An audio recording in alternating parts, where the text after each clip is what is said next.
Good morning, sir. This is my final exam. Section 4, Grant of Probation. Subject to the provision of the decree, the court may, after it shall have convicted and sentenced a defendant in upon application at any time of said defendant, suspend the execution of said sentence and place the defendant on probation for such period and upon such terms and conditions as it may deem best.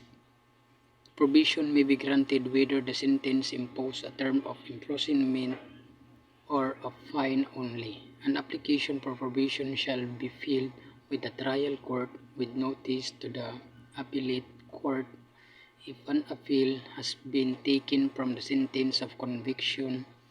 The filing of application shall be deemed a waiver for the right to appeal or the automatic withdrawal of a pending appeal.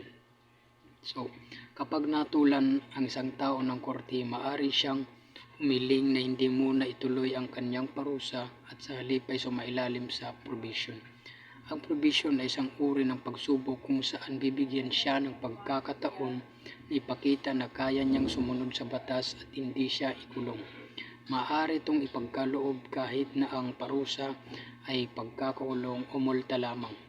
Kailangan niyang mag-apply para sa probasyon sa korte na umatol sa kanya at kung umapila siya sa mas mataas na korte, kailangan din niyang ipaalam ito sa kanila.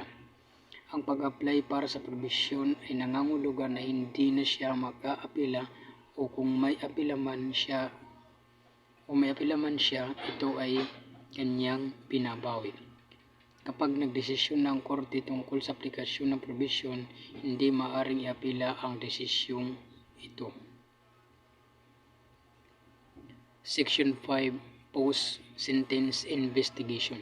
No person shall be placed on probation except upon prior investigation by the probation of officer and determination by the court that the ends of in the best interest of the public as well as that of the defendant will be served thereby.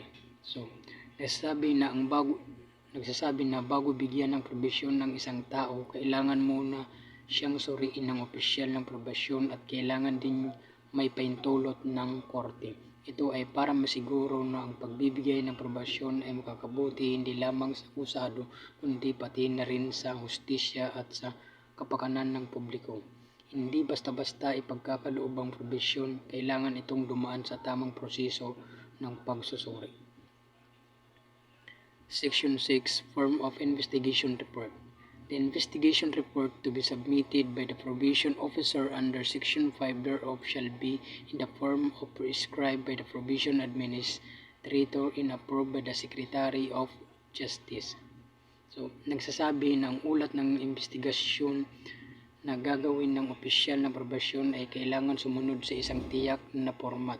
Ang format nito ay dapat naaayon sa lituntunin na binigay ng administrator ng probasyon at dapat ding tanggapin ng kalihim ng katarungan. Ito ay para matiyak na ang lahat ng ulat ay magkakapareha at madaling suriin ng korte. Section 7, Period for submission of investigation report. The probation officer shall submit to the court the investigation report on a defendant not later than 60 days from receipt of the order of said court to conduct the investigation. The court shall resolve the petition for probation not later than 5 days after receipt of said report.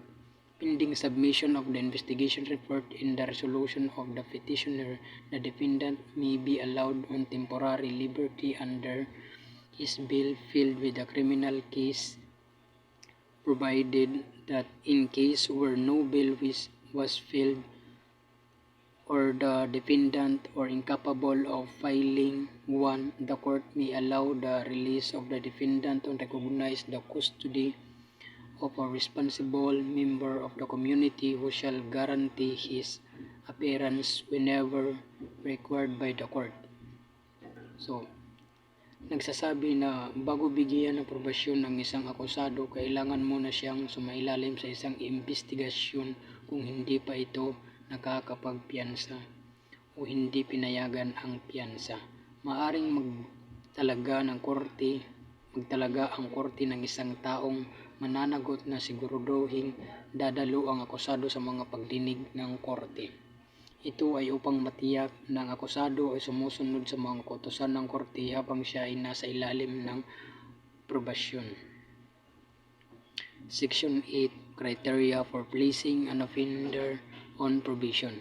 In determining whether an offender may be placed on probation, the court shall consider all information relative to the character, antecedent, environment, mental and physical condition of the offender, in available institution and community resources. Probation shall be denied if the court finds that a. The defender is needed of correctional treatment that can be provided most effectively by his commitment to an institution, or there is undue risk that during period of probation of the offender will commit another crime, or probation will depreciate the seriousness of the offense committed. So, nagtatakda ng mga pamantayan kung kailan maaring ilagay sa probasyon ang isang nagkasala. Kailangan isalang-alang ng korte ang iba't ibang aspeto tulad ng kalusugan ng isip at katawan, nakaraang gawi at kapaligiran ng nagkasala, pati na rin ang mga mapagkukunan ng tulong mula sa institusyon at komunidad. Hindi dapat ipagkaloob ang probasyon kung nagkakasama ito sa interes ng hustisya o kung magpapakita ito ng hindi sapat na pagpapalaga sa bigat ng kanyang kasalanan. Section 9. Disqualified offender. The benefit of the decree shall not be extended to those: A. Sentenced to serve maximum term of imprisonment of more than 6 years.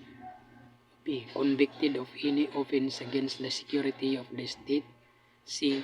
Who have previously been convicted by the final judgment of an offense punished by imprisonment of not less than 1 month in 1 day and or fine not less than 200 pesos. C. Who have been once on probation under the provision of this decree and who are already serving sentence at the time substantive provision of the decree become applicable pursuant to Section 33 thereof.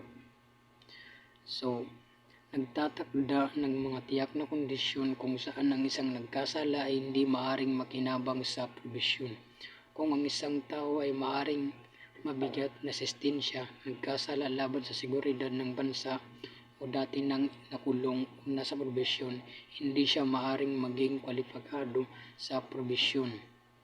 Ito ay upang matiyak ang mga benepisyo ng probisyon ay binibigay lamang sa mga karapat-dapat na individual. Section 10. Condition of probation. Every probation under issue by the court shall contain condition requiring that the petitioner shall: A. Present himself to the probation officer designated to undertake his probation at such place as may be specified in the order within 72 hours from a receipt of said order. Report to the probation officer at least 1 month such as time and place as specified by the said officer. The court may also require the probation to cooperate with program observation, meet his family responsibility, devote himself to a specific employment and not change said employment without the prior written approval of the probation officer, undergo medical, psychological, or psychiatric examination and treatment, and remain in a specified institution where required for the purpose. Pursue a prescribed secular study or vocational training, attend or reside in a facility established for instruction, recreation, or residence of persons on probation, refrain from visiting houses of ill repute, abstain from drinking intoxicating beverage to excess, permit to probation officer or an authorized social work to visit his home in place or work, reside at premises approved by it, and not to change his residence without its prior without appeal, or satisfy another condition related to the rehabilitation of the dependent and not unduly restricted of his liberty or incompatibility with his freedom of conscience. So, mga kondisyong ito ay inilalagay para matiyak ang mga taong nasa probisyon ay sumusunod sa tamang landas at hindi na muling magkakasala habang siya ay nasa ilalim ng pangangasiwa ng korte. Kung mayroon Section 11. Effectivity of probation order. A probation order shall take effect upon issuance, at which time the court shall inform of the offender of the consequence thereof and explain that upon his failure to comply with any of the conditions prescribed in the said order to his commission of another offense, he shall reserve the penalty imposed for the offense under which he was placed on probation. So, nagsasaad na kapag ang korte ay nagbigay ng utos ng probation, ito ay agad na ipinapatupad. Dapat malaman ng taong nasa probation na kung hindi niya susundin ang mga kondisyon o kung siya ay nagkakasala ulit, siya ay kailangan magdusa ng parusang itinakda para sa kanyang kasalanan. Ito ay isang paalala, ang probasyon ay isang pribilehiyo na may kaakibat na responsibilidad at dapat itong seryosohin. Section 12. Modification of condition of probation. During the period of probation, the court may, upon application of either the probationer or the probation officer, revise or modify the condition or period of probation. The court shall notify either the probationer or the probation officer of the filing such as an application so as to give both parties an opportunity to hear their own.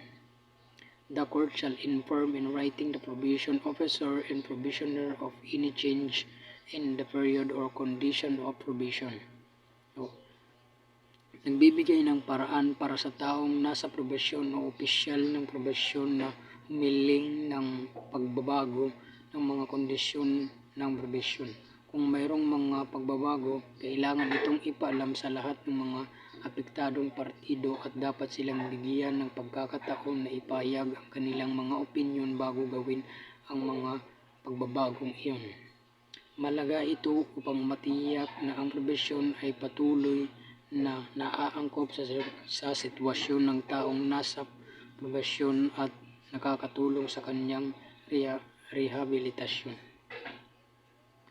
Section 13. Control and supervision of probationer. The probationer or his probation program shall be under the control of the court who place him on probation, subject to actual supervision and visitation by a probation officer.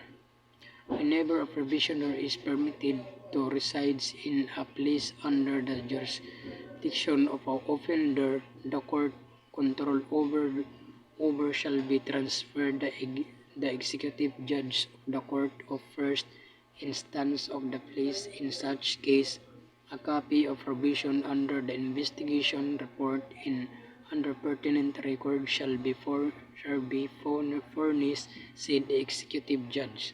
Thereafter, the executive judge to whom jurisdiction over the probationer or transferred shall have the power with respect to him that was previously possessed by the court which granted the probation. So,